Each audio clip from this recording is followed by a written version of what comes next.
नमस्कार, मेरा नाम है सत्संग। दी हरियाणा टॉक्स के खास मुद्दे वाले प्रोग्राम में आप सभी का स्वागत है। नमस्कार, मेरा नाम है ओपी वशिष्ठ। खास मुद्दे में आज हम HKRN कर्मचारियों पे बात करेंगे। हरियाणा सरकार के मुख्य सचिव अनुराग रस्तोगी का एक पत्र सोशल मीडिया पर वायरल है, जिसमें 5 साल की सेवा देने वाले HKRN कर्मचारियों को हटाने के आदेश दिए गए हैं। हरियाणा कौशल रोजगार निगम 2021 में शुरू हुआ एक ऐसा पोर्टल जिसमें ठेकेदार प्रथा से हमारे युवाओं को बचाने के लिए जो शुरू हुआ था। अब आदेश ये है कि अक्टूबर 2024 में, यानी कि पिछले साल जिन कर्मचारियों को काम करते हुए 5 साल नहीं हुए थे, उन सभी को अब नौकरी से कभी भी हटाया जा सकता है। जहां एक तरफ खुशी की बात यह है कि ग्रुप सी और ग्रुप डी के पेपर हो रहे हैं और CET के माध्यम से हज़ारों युवाओं को नौकरी मिलने की आशा जगी है, वहां बहुत सारे ऐसे भी युवा हैं जिनकी नौकरी जाने का खतरा पैदा हो गया है या नौकरी जा चुकी है। अगर हम बात करें तो 1 लाख से ज़्यादा कर्मचारी HKRN के माध्यम से अलग अलग विभागों में काम कर रहे हैं। 1.25 लाख के आसपास इनकी संख्या हो सकती है। तो आज हम हरियाणा कौशल रोजगार निगम, क्योंकि पिछले दिनों आप सभी को याद होगा कि हरियाणा सरकार ने दावा किया था कि ना सिर्फ हरियाणा में बेरोजगार युवाओं को हम नौकरी देंगे, इजराइल में भी, गल्फ कंट्रीज़ में भी। आज उसकी हकीकत जानते हैं। इतना ही नहीं, चुनाव से पहले यह भी दावा किया था कि जो HKRN से कर्मचारी लगे हैं उनको 58 साल की उम्र तक सेवा में रखा जाएगा। तो जी, ये जो आपने अभी लास्ट बात कही ना, 58 साल, एक्चुअली क्या था कि जब 2021 में ये शुरू इसलिए हुआ था, अक्टूबर 2021। हाँ, 2021 में शुरू ये इसलिए हुआ था कि पहले क्या था कि बहुत सारा शोषण होता था युवाओं का। कोई भी ठेकेदार नौकरी दिलाने के नाम पे पैसे लेता था, उनको सैलरी आधी अधूरी देता था, पैसे देता था, ATM से निकाल लेता था। इस तरह की बड़ी सारी जंजाल थे। लेकिन 15 अगस्त 2024 को Haryana contractual employees services act भी बाकायदा आया और उसमें ये था कि उस तारीख तक जिन्होंने भी 5 साल पूरे नहीं किए ना, तो उन सभी को FIFO के तरीके से उन्होंने एक फर्स्ट इन फर्स्ट आउट के माध्यम से उनको एक प्रावधान निकाला। ये वही हैं जो 5 साल पूरे हो गए हैं, उनको तो निकालेंगे नहीं, उनको जब तक वो रिटायर ना हो जाए, सुपर एनिमेशन ना हो जाए, तब तक रखेंगे। लेकिन बाकी सभी की जो नौकरी है वो खतरे में। तो जो युवा सत्सिंह जी HKRN में लगे हैं और 4 साल से 4.5 साल से सेवाएं दे रहे हैं, और अब वो हो सकता है कि उनको CET की उम्र भी उनकी निकल चुकी हो या ओवर एज हो चुके हैं, और बहुत सारे कारण होते हैं कि भाई वो उन्होंने अपना देखा कि HKRN के मार्फत ही हम अपनी अब आगे का जो घर का गुजारा चलाने के लिए इसी में काम चलाना पड़ेगा। तो ऐसे युवाओं का अब क्या होगा? अभी देखिए, ऐसे युवाओं का जो 15 अगस्त 2024 से पहले जिनके 5 साल पूरे नहीं हुए, अब जो ये ग्रुप सी की जो भर्तियां निकाल रहे हैं ना, ग्रुप सी की तरह है, ये एक तरह से तैयारी हो रही है कि अब HSCC जो है उसके माध्यम से पोस्टें भरी जाएंगी। अब तक जो है वो कॉन्ट्रैक्चुअल एम्प्लॉय जो HKRN से हैं उसके थ्रू भरी जा रही हैं। तो अब वहाँ से नोटिस आना शुरू हो गया है कि भाई इतने रेगुलर पोस्ट भरी जानी है। अब जो HKRN से जो उस सर्विस एक्ट के प्रोटेक्टेड नहीं है, उन सभी को एक एक करके छुट्टी दी जा चुकी है, दी जा रही है या आने वाले टाइम में दी जाएगी। उनका होगा क्या सवाल? जनवरी 2025 में भी 1200 के आसपास कर्मचारियों को हटाया गया था HKRN से, और उसके बाद कर्मचारियों ने लामबंद होके, इनकी एसोसिएशन भी बनी हुई है, लामबंद होके और इन्होंने धरना प्रदर्शन भी किया, भिवानी में किया, जींद में किया, पंचकुला में किया कि भाई ऐसे हटा दिए तो फिर हम तो फुटपाथ पे आ जाएंगे, हमारा घर कैसे चलेगा, पहले ही बेरोजगारी की मार इतनी ज़्यादा है। रोहतक में भी तो जो धरना चला हुआ है, ये भी तो इसी को लेकर के धरना चला हुआ है कि उनका जो कॉन्ट्रैक्चुअल एम्प्लॉई वाला जो मैटर है उस प्रोटेक्शन में, ये भी तो इसीलिए इनकी भी तो एक जो ग्रीवेंस है वो यही है। हालांकि उनको अश्योरेंस मिल चुका है, लेकिन बात ये है कि खतरे में तो नौकरी है इन सभी और की। वैसे भी आप ये देखो ना, कितने समय से तो हम युवाओं की से बातचीत भी होती है, युवाओं की से हमारे पास एक सुझाव भी आते हैं कि भाई जो HKRN पोर्टल है सरकार का उस पे आप अपना जो ब्यौरा है, रजिस्ट्रेशन जो है वो करवा ही नहीं सकते, वो बंद मिलता है। अब नए HKRN में तो रजिस्ट्रेशन हो ही नहीं रहे ना। जो पहले जिन्होंने HKRN में रजिस्ट्रेशन करवाया था, ये उन्हीं युवाओं की बात है। अब आगे तो वैसे भी नहीं हो पा रहा। तो अब ये देखिए ना कि ना तो नया रजिस्ट्रेशन हो पा रहा है, और जो पहले से लगे हुए हैं, जिसकी 5 साल की सेवा कंप्लीट नहीं हुई है, अब उनको ये एक बेरोज़गारी की मार उन पर पड़ने वाली है। अभी आपने एक सवाल पूछा था कि उनका होगा क्या, यानी कि जिनको 5 साल वाली सर्विस एक्ट के जब प्रोटेक्शन है, उनको होगा क्या। OPG मैं आपको बताऊं कि जिस समय वो HKRN में लगे होंगे उस समय वो अकेले होंगे, लेकिन आज उनके साथ पूरा परिवार जुड़ा हुआ है।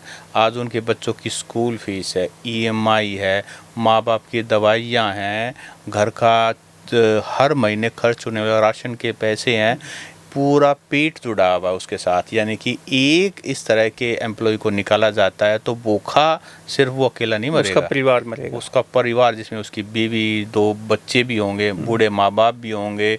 और मतलब मैं ये कह रहा हूँ कि अभी जो आपने एक और बात उठाई ना कि भाई नहीं तो उसके अंदर रजिस्ट्रेशन हो नहीं रही है, बल्कि जो ऑलरेडी लगे हुए हैं उनको भी निकालने की तैयारी है। और साथ साथ हरियाणा सरकार जहां 2 लाख हर साल नौकरी देने की बात करती थी, वहां पर जो पहली बात तो रेगुलर भर्तियाँ ही नहीं कर रहे थे। अब रेगुलर भर्ती करने का प्रोसेस चला है, थोड़ी खुशी आई तो दूसरे वालों को हटा दिया। नहीं, पहले जब ये जो CET पास क्वालिफाइड जो युवा थे, उनमें से कितने लोगों को रोज़गार मिला है। जो पहले जब CET का ये ग्रुप 3 और 4 के लिए जो CET हुआ था, उसमें से जो पहले क्वालिफाई हुए थे, उनमें से भी हज़ारों युवा ऐसे हैं कि जिनको रोज़गार आज तक नहीं मिला है। उसके बाद फिर CET अब दोबारा हुआ है, उसमें अब ये जो संख्या है जो CET क्वालिफाइड है, ये कई गुना बढ़ गई पहले से भी।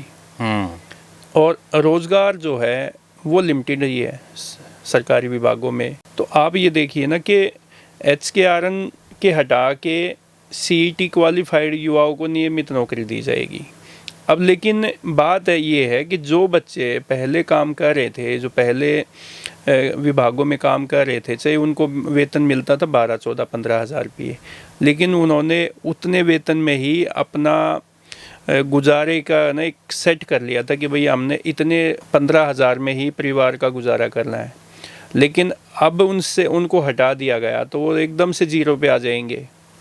OPG आप एक और बात बताइए, क्या हरियाणा में पैदा होना गुनाह है?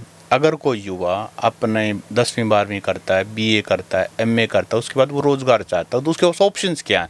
बिल्कुल प्रैक्टिकल होकर बात करते हैं। खेती में कुछ बचा नहीं है। दूसरी बात, वो अपना व्यापार करना चाहे, उसके लिए मोटा लोन चाहिए, क्योंकि पैसे अगर होते तो ये सिचुएशन ना आती।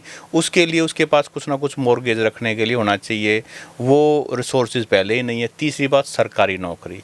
अब सरकारी नौकरी का हाल तो अभी हम जिक्र ही कर रहे हैं, प्राइवेट नौकरी भी मैं ये कह रहा हूँ कि प्राइवेट नौकरियाँ तक भी नहीं मिल रही। क्या हरियाणा में एक युवा पैदा होता है, युवा युवती पैदा होती है, तो उसका बेचारे का फॉल्ट क्या है? और जिस लेटर की आपने बात की ना, वो लेटर जो अनुराग रस्तोगी वाला, उसके नीचे एक टैगलाइन है, बेटी बचाओ बेटी पढ़ाओ। और बेटियों को जो नौकरी लगी हुई हैं, जिनके बच्चे भी हैं, सारा परिवार है, उनको निकाला जा रहा है। वो जो बेटी बचाओ बेटी पढ़ाओ का जो टैगलाइन है ना, वो तो सरकार ने एक हथियार के रूप में इस्तेमाल कर रखा है कि भाई हम लोग कितने संजीदा है बेटियों के लिए, कि भाई उनकी शिक्षा को लेके, उनके रोज़गार को लेके, उनके करियर को लेके कितनी संजीदा सरकार है। नहीं, मार्केटिंग पे भी पैसे पूरे खर्च करते हैं। ये जब डेटा आता है कि कितने हजार करोड़ रुपए बेटी बचाओ बेटी पढ़ाओ के कैंपेनिंग के लिए, अवेयरनेस के लिए खर्च कर दिए, लेकिन सही मायने में बेटी तो तभी बचेगी अगर एक युवाओं को भी निकाला जाता है, उसकी बीवी भी तो बेटी है, वो ये कहते उसकी हैं, खुद की बेटी भी तो बेटी है। देखो वैसे क्या है कि अगर बेटियों को बचाना ना तो उनको एजुकेशन करना है और उन एजुकेटेड करना है और उनको स्वावलंबी बनाना है। और वो कैसे बनेंगे? रोजगार से, बिजनेस से, सब रोजगार से। अब बेटियां जब तक आर्थिक रूप से मजबूत नहीं होगी तब तक उनका सशक्तिकरण हो कैसे सकता है? 9 तारीख को रक्षाबंधन है। रक्षाबंधन से पहले नायब सैनी की सरकार ने सभी बहनों को तोहफा दे दिया है, उन सभी बहनों को जिनके भाई नौकरी लगे हुए थे या खुद नौकरी लगे हुए थे। आप ये देखिए, बहुत अच्छा तोहफा दिया है।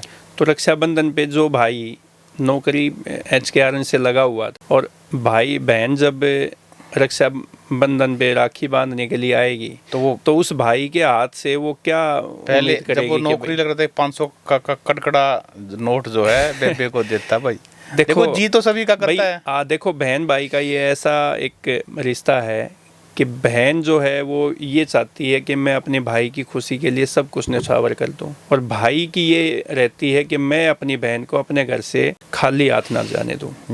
तो सत्सिंह जी, जिन युवाओं का HKRN से नौकरी जाने का डर है, अब उनके सामने कोई ऑप्शन नज़र नहीं आएगा। क्यों नहीं आएगा?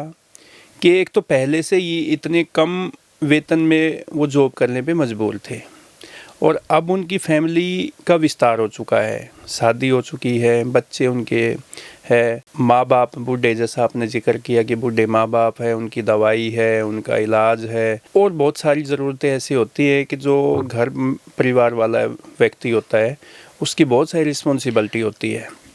तो अब जिस भी युवा की नौकरी छूटेगी तो उसके सामने एकदम से कोई रास्ता नज़र नहीं आएगा। अब युवा ऐसे में क्या करेगा? या तो कोई गलत रास्ता चुनेगा, या वो अवैध शराब की तस्करी करेगा, या वो नशे की तरफ भागेगा, या क्राइम की तरफ जाएगा। देखिए, तो ये हरियाणा के युवाओं के लिए एक बहुत बड़ा संकट है, क्योंकि जो युवा HKRN में 15-20 हज़ार रुपये की नौकरी करके अपना गुजारा चलाता है, तो वो युवा जो है वो काम करना चाहता है, वो ईमानदारी के साथ आगे बढ़ना चाहता है। देखिए, आप इस सरकार की ना बहुत सारी चीज़ों को देखिए। स्कूल मर्जर के नाम पे बंद किए जा रहे हैं, दारू के ठेके, इस तरह मतलब लगातार इनकी संख्या बढ़ रही है। दूसरी बात, जो लोग खूब मोटी मोटी तनख्वाहों पे हरियाणा सरकार में नौकरी करें उनको रीएम्प्लॉयमेंट दिया जा रहा है, वो भी रिटायरमेंट के बाद। नए पढ़े लिखे युवाओं को रोज़गार नहीं दिया जा रहा है, और जिनको रोज़गार ये HKRN ने दुनिया के सारे कानून घुसेड़ दिए सिर्फ इसी चीज़ में कि कहीं इनको बच्चों को रोज़गार ना मिल जाए। भाई वो वेल क्वालिफाइड है, सारी चीज़ें हैं, उसके बाद उसको कहीं 5 साल का नियम लगा दिया है, कहीं कुछ नियम लगा दिया है। तो मैं ये मानता हूँ कि जो ये IAS ऑफिसर बैठा रखे हैं, जिनकी सैलरी जो है कई लाख रुपए में है, क्या ये सिर्फ इसीलिए बैठे हैं कि वो ज़्यादा से ज़्यादा जिनको रोज़गार मिला हुआ है उनके रोज़गार को खा सकें? तो आप ये बताइए कि हरियाणा के युवा के सामने देखिए इस मामले में भी ना कोई गलत काम करने की ज़रूरत नहीं है, उसके पास फिर भी ऑप्शंस है। एक, अब होगा क्या, जैसे ही ग्रुप C के तहत रेगुलर भर्तियां की जाएंगी तो उसके बाद अगर रिक्त स्थान बचेंगे, अगर जॉब्स बचेंगी, क्योंकि जो HKRN में जॉब दी गई है ना, वो उसको जो निकाला जा रहा है ना, वो वैकेंसी होगी तो ही नौकरी मिलेगी, वैकेंसी नहीं होगी तो नौकरी नहीं मिलेगी। कानून भी साफ साफ सीधा सीधा यही कहता है। और दूसरी बात, एक तो मिसकंडक्ट में ना आए, क्योंकि नौकरी अगर उसको कहीं ना कहीं वैकेंसी निकलती है, अपने आप को डॉक्यूमेंटेशन पूरा रखे, और यहाँ फर्स्ट इन मतलब जो पहले भर्ती हुआ है वो पहले उसको हटाया जाएगा। अगर इस कानून का नियम नहीं पालना हो रही है, कहीं या सिफारिश हो रही है, कहीं कुछ और गड़बड़ हो रही है, तो वो कोर्ट का सहारा ले सकता है, लीगल ओपिनियन वो करवा सकता है, और अपने आप को अपडेट रखे। और देखिए, कोई ना कोई विकल्प तो उसको ढूंढना ही पड़ेगा। अगर वो गांव से जुड़ा हुआ है, कुछ खेत में करना पड़ेगा, कुछ एनिमल हस्बेंड्री में करना पड़ेगा, कुछ ना कुछ तो उसको आउट ऑफ बॉक्स सोचना पड़ेगा, क्योंकि परिवार साथ जुड़ा हुआ है। सर, इन पे तो 5 साल की ये बाउंडेशन लगा दी कि भाई 5 साल से पहले जो सर्विस जिनकी पूरी नहीं है उनको हटा देंगे, लेकिन जो 58-60 साल की जॉब करके रिटायरमेंट हो जाते हैं बड़े बड़े उच्च पदों पे, यूनिवर्सिटियों में प्रोफेसर है, आईएएस आईपीएस ऑफिसर है, उनको रीअपॉइंटमेंट किया जाता है। मैं ये कह रहा हूँ कि एक रीअपॉइंटमेंट में वो कम से कम भी 20 बच्चों की जितनी सैलरी लेता है एक अकेला। नहीं, आप ये कर सकते हैं, जैसे कि अब मैं एग्जांपल आपको देना चाहूँगा कि जैसे एक प्रोफेसर है, जो सीनियर प्रोफेसर रिटायर होते हैं तो उनकी तनख्वाह 3 लाख रुपए के आसपास होती है। अगर आप उसको रीअपॉइंट करते हैं तो वो एक वेतन में, एक सीनियर प्रोफेसर की रीअपॉइंटमेंट में जो वेतन दिया जाएगा उसमें 4 कर्मचारी लगाए जा सकते हैं, 4 असिस्टेंट प्रोफेसर, 4 घर। देखो वो तो खा पी के पूरा कमा करके क्योंकि सारी जिम्मेदारी पूरी करके बैठा है। 58,500 की सैलरी का एक स्लैब है, उसमें आप ये देखिए कितने युवाओं को रोजगार मिल सकता है। और वो जो युवा जो नौकरी की बाट देखने लग रहे हैं, जो नेट जेआरएफ है, पीएचडी है और उसकी फुलफिल क्वालिफाइड है हर चीज़ में, वो एक तो पढ़ाने के मामले में पीछे नहीं हटेगा, वो अपने आप को प्रूव करने के लिए अपनी ताकत झोंक देगा और एक अपडेट होगा एजुकेशन में, क्योंकि आज न्यू एजुकेशन पॉलिसी आई हुई है और युवा ही तो भारत का भविष्य है। तो ऐसे में आप ये रीअपॉइंटमेंट जो की जाती है बड़े बड़े उच्च पदों पे, इनको ना करके HKRN से या जो गेस्ट फैकल्टी जो की जाती है या और बहुत सारे ऑप्शन है, उन लोगों को लगाए ना, युवाओं को। कितने लोग घरों का चिराग चूल्हा जलेगा इससे, आप ये देखो ना जी। जो हमारा आज का मुख्य विषय HKRN में जो कॉन्ट्रैक्चुअल एम्प्लॉयज़ को हटाने वाला है, अब ये इतना सीरियस मुद्दा है, इतना सीरियस मुद्दा है, मुझे लगता है कि सबसे ज्वलंत मुद्दा यही है। और इसको लेकर के अभी बहुत जल्दी बहुत सारे घरों में ये बैड न्यूज़ पहुंचने वाला है। सर आप ये देखो हमारे हरियाणा में ना कई फेस्टिवल ऐसे होते हैं कि जो भाई बहन के रिश्ते को ना प्रगाढ़ मजबूत बनाते हैं। वो एक संस्कृति है, एक परंपरा चली आई हुई है। अभी जैसे तीज आई तो तीज में आपका कोथली देते हैं भाई बहनों के घर में। तो सर जैसे अभी पीछे तीज आई, तीज पे, रक्षाबंधन पे, अब जिन युवाओं के सामने जो HKRN में जॉब कर रहे हैं, उनको ये लेटर जिसके पास भी पहुंचा है, उनके सामने ना एकदम से एक आर्थिक संकट सामने दिखाई देने लग गया है। अब उन बहनों, जो बहन HKRN से नौकरी कर रही है या जो भाई HKRN से नौकरी कर रहा है जिसके 5 साल नहीं हुए हैं, अब उनके लिए तो रक्षाबंधन का त्यौहार भी खुशी से मनाने की वो एक जो उत्साह, एक चाव होता है कि भाई बहन का, वो भी ख़त्म हो गया है सत्सिंह जी। तो साथियों, आपको बताना है कि जो 5 साल से कम HKRN के माध्यम से लगे हुए एम्प्लॉयज़ है, जिनको एक एक करके अब निकालने की थ्रेट आई हुई है, आपको क्या लगता है हरियाणा सरकार का ये डिसीजन सही है? और आने वाला जो त्यौहार है, बात सिर्फ तीज की, बात सिर्फ राखी की, बात सिर्फ होली दिवाली की नहीं है, बात है एक जीविका की, और जीविका सिर्फ एक व्यक्ति की नहीं, पूरे परिवार की है। अगर आपके भी आसपास कोई ऐसा HKRN के माध्यम से जो सर्विस प्रोटेक्शन एक्ट के तहत कवर ना हो कोई आपके गांव में, तो उनके भी नाम आप बताएं और ये कहानी क्या है उसकी, ये भी ज़रूर बताएं। और HKRN का जो पोर्टल सरकार ने बना रखा है, क्या उस पे नए रजिस्ट्रेशन होते हैं, नहीं होते, क्या दिक्कत है, युवा जाए तो कहाँ जाए, किस पोर्टल पे काम करे, या CET का जिन्होंने एग्ज़ाम दिया जो क्वालिफाई नहीं कर पाएंगे या नहीं कर पाए हैं, उनके लिए रोज़गार का क्या ऑप्शन है।